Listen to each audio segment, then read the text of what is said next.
That was powerful.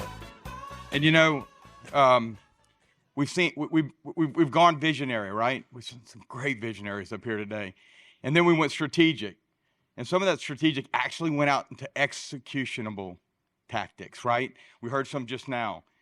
We know that we have headwinds ahead of us, and my name is John Ellis. I'm standing in for J.R. Toothman today. He's my partner in many ventures, not only the dealership. And today I'm excited to talk to you about some challenges that we saw 6-8 months back coming out of our pandemic drunk state. And really, we took the challenge on head on before we saw the impact of the challenges. I'm an economist by nature. If you guys listen to David Long's All Things Used Cars, I'm the one that does the economic update every Friday morning on that. And what is the last thing David Long says after I do that update? We make our own economy. And what do I rebut that with? Because that's his way of saying the economy doesn't matter, and he's right. We've heard that today. Glenn said it so well, you've heard it elsewhere. Is that as a U.S. Marine, I can tell you, you'll never take a hill without having what? The intelligence first, right? You want the tactical and strategic intelligence before you charge a hill. So that's what we had to look at. What intelligence could we bring together to make sure that when we had to go take that hill, we didn't get ambushed? So JR and I worked together to do just that. Now, do me a favor. Is this our clicker here? Okay. Green is go, red is stop. Okay. Stand up for me, please, everybody, real quick. I'm the anchor of this hour-long leg today. So let's get a little energy. Now, you can jump up and down. I love it, Paul. All good there. Okay.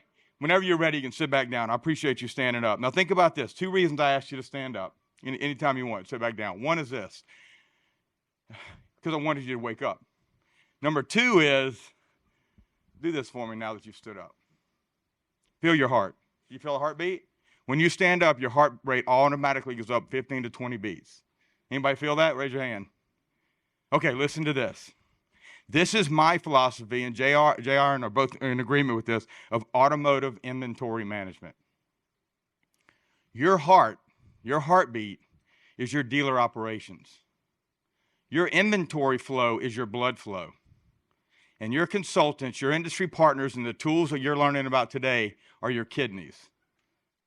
So think about this. If you have inventory flow, your blood flow is strong, but your heart is weak, what happens? Lethargic.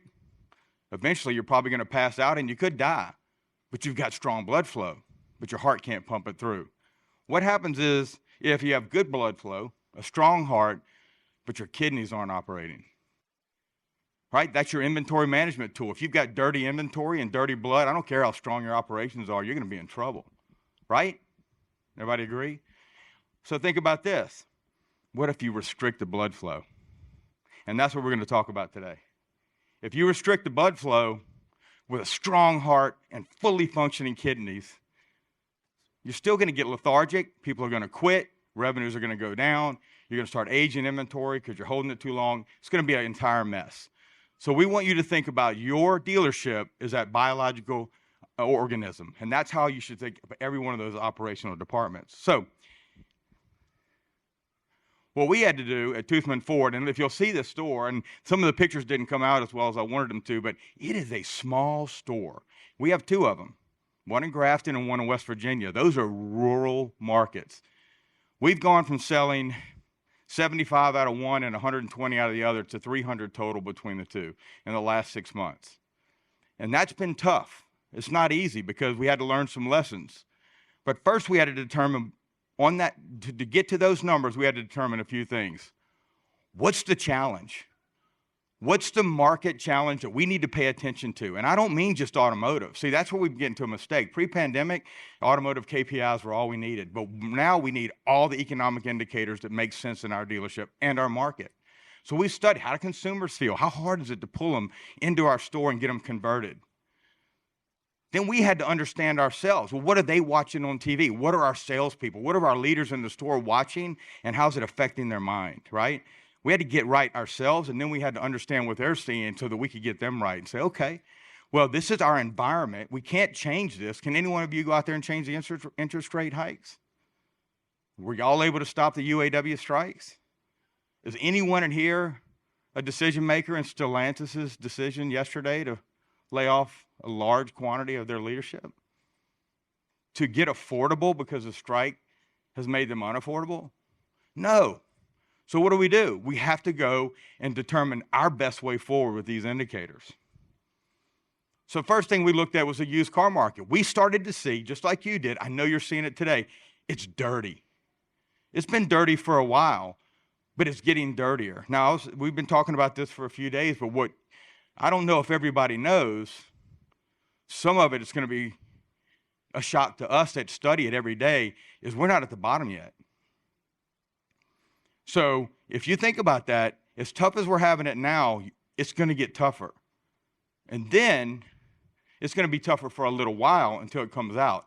And what Glenn said today, what Tim said today, what you've heard all day is you have to get strong to survive.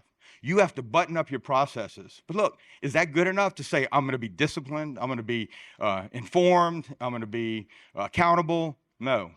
To what, right? That's what JR and I had to figure out. What are we going to be accountable to so that we can measure, hold ourselves accountable, hold our people accountable, and then track the results? So first thing you know, the aging inventory and the supply. So look, Jason will tell you all day, and I agree, the supply of inventory is there.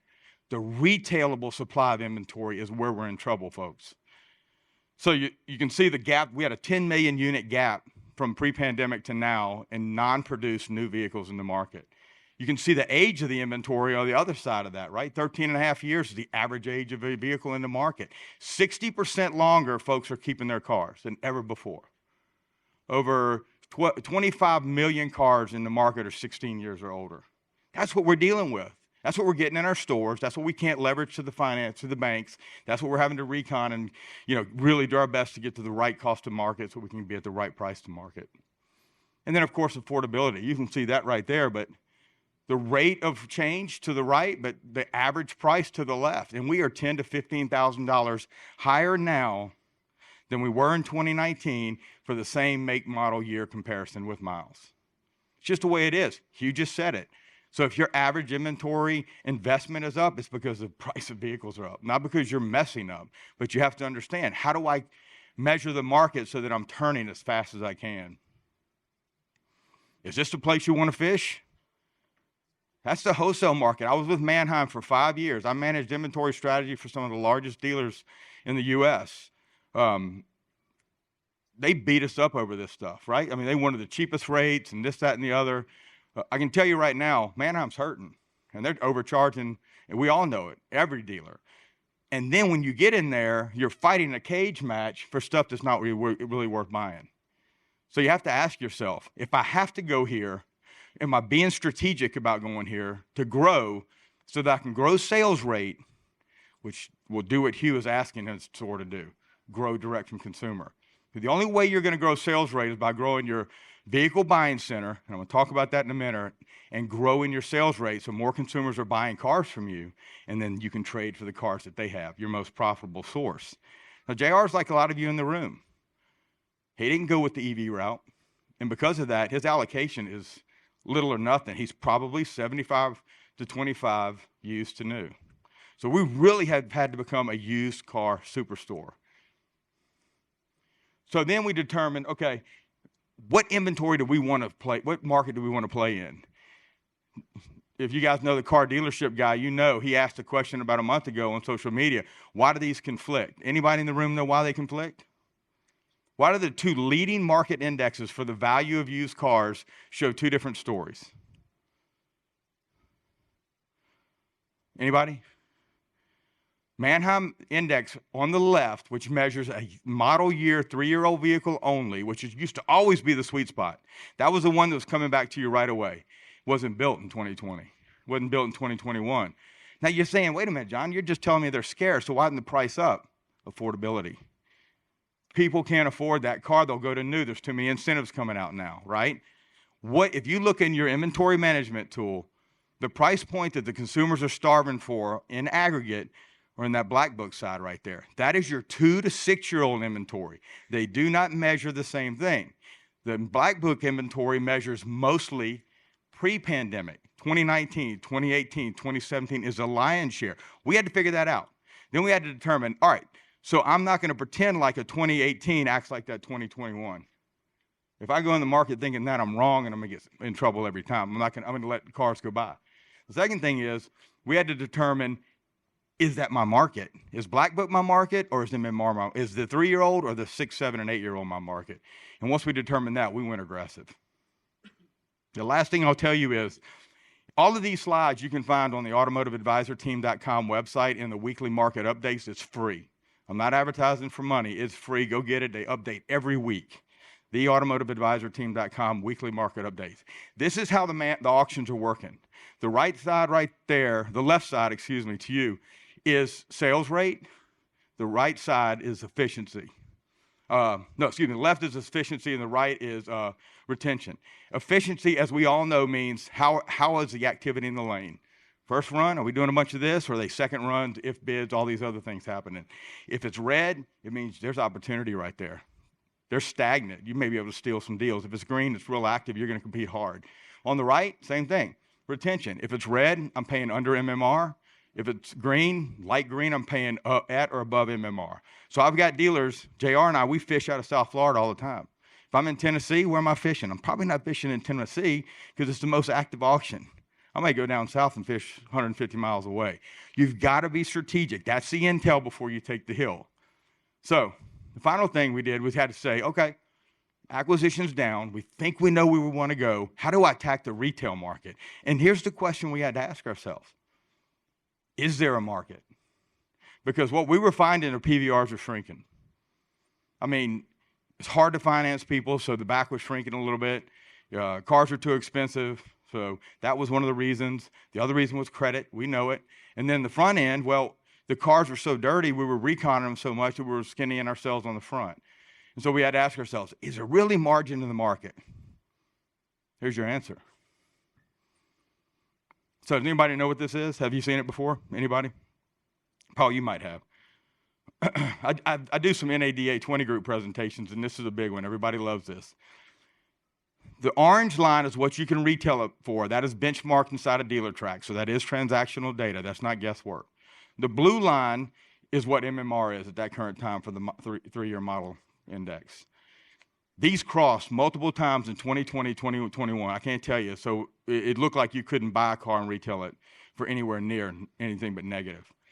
The point is here, it tells you two things. And this is what JNR had to figure out. One, it says the price point of the inventory that's being sold is consumers are looking for cheaper cars. You see that? The second thing it said is there's still margin in the market.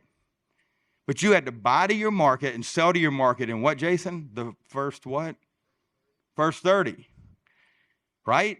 The first 30 lives there. After that, you're dead, right? Because we know the declining value of inventory in the wholesale market is accelerating. Somebody just tied a brick around it last week. Let me tell you how volatile the market is. At the end of September, it was going back up. In October, it's dropped like a stone, 4%.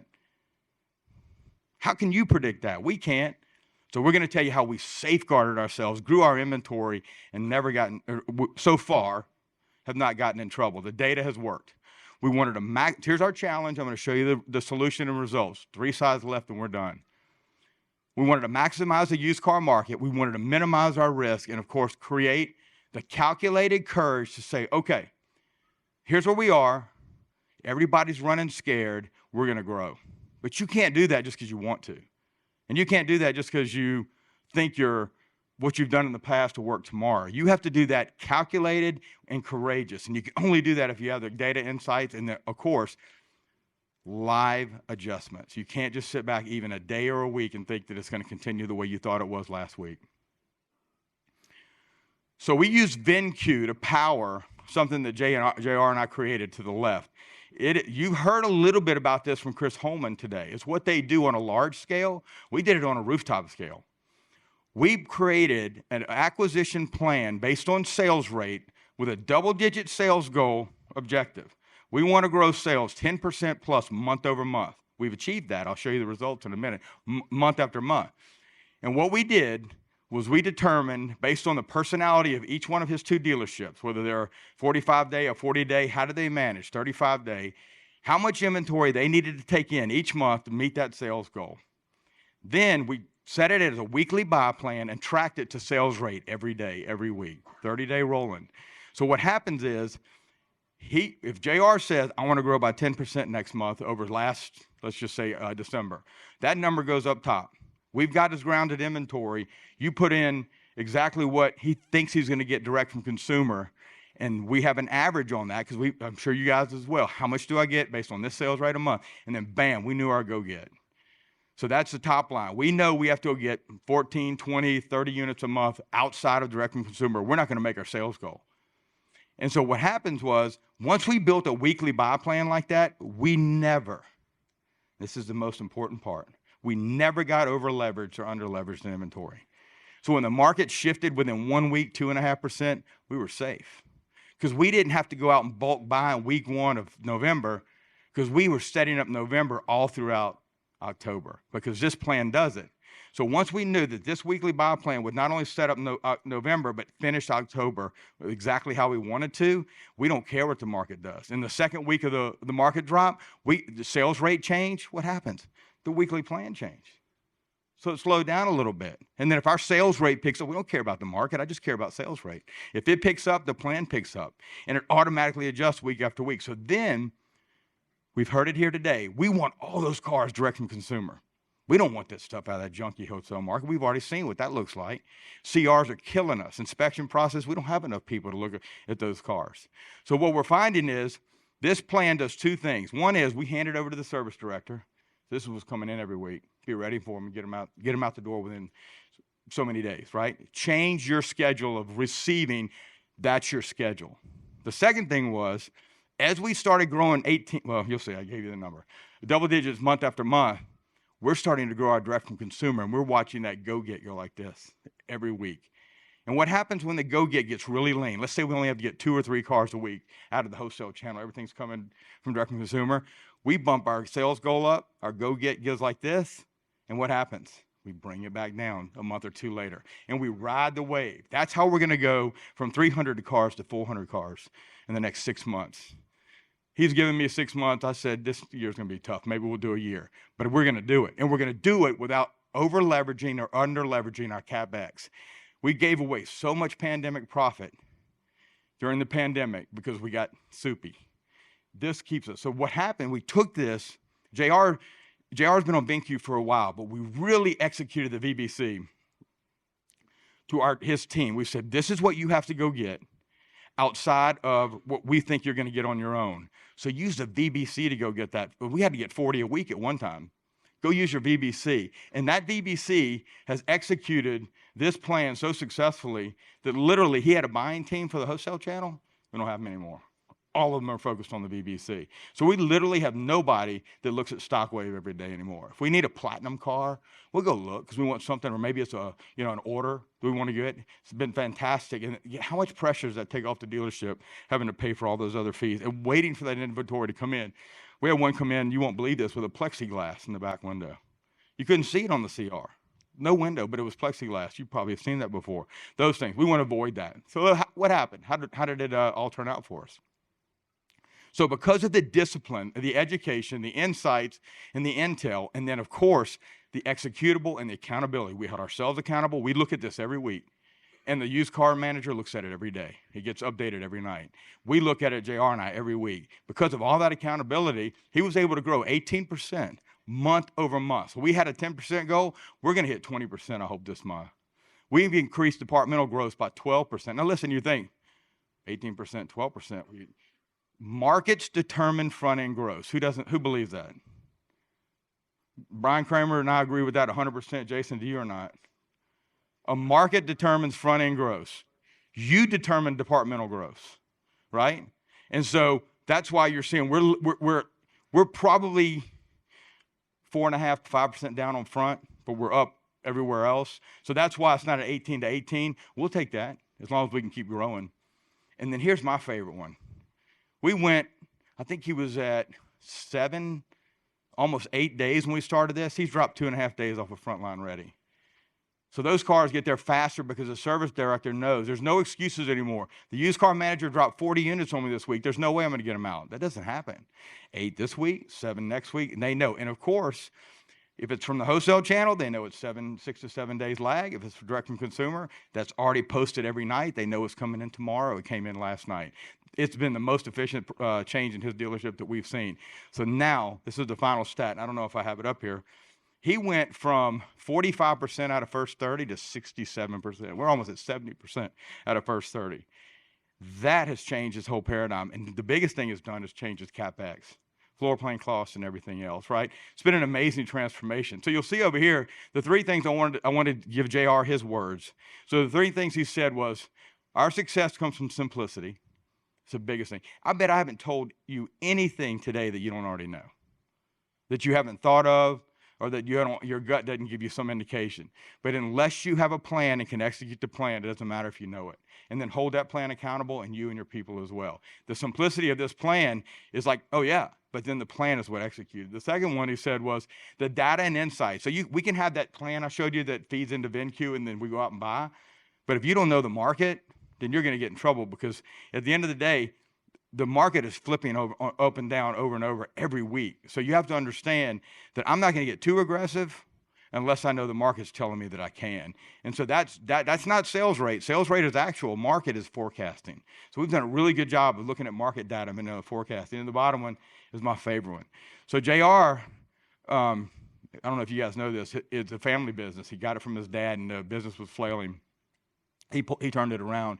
He's been in it for 30 years now, and these stores have done extremely well. He's very prideful. It's a family business and a family name. He's not attuned to bringing in foreign tools, people outside, new technology. He's fallen in love with this VBC. And that's big. If you know JR, does anybody know JR? He is very reserved, and he's an introvert. Now, if you get to know him and get a few drinks, he's funny. Big old guy. I was going to tell you a minute ago that I didn't go in the little the time machine and wish that I was a little boy, because JR's up here. So you're like, that's not JR. If we used to take pictures together, I'm at his belly. But at the end of the day, I've never seen somebody adopt a tool and then tell me to come up here and tell you how much he loves this tool. He's impressed just by how his people have been able to get acclimated, create an acumen of something they have that they've used. Look, we know all the tools out there. This tool's made a bigger difference in a shorter amount of time than the other ones for 10 and 15 years. So he wanted me to make sure you knew that. At the end of the day, the owner buying in, guys, we've heard it all day. A lot of you are owners and GMs. As a GM and an owner, it's you that drives this change. It wasn't me. It wasn't the data. It was JR that drove the change. And he said he wanted me to let you know, drive that change, and you'll see the results you want. That's it. Thank you.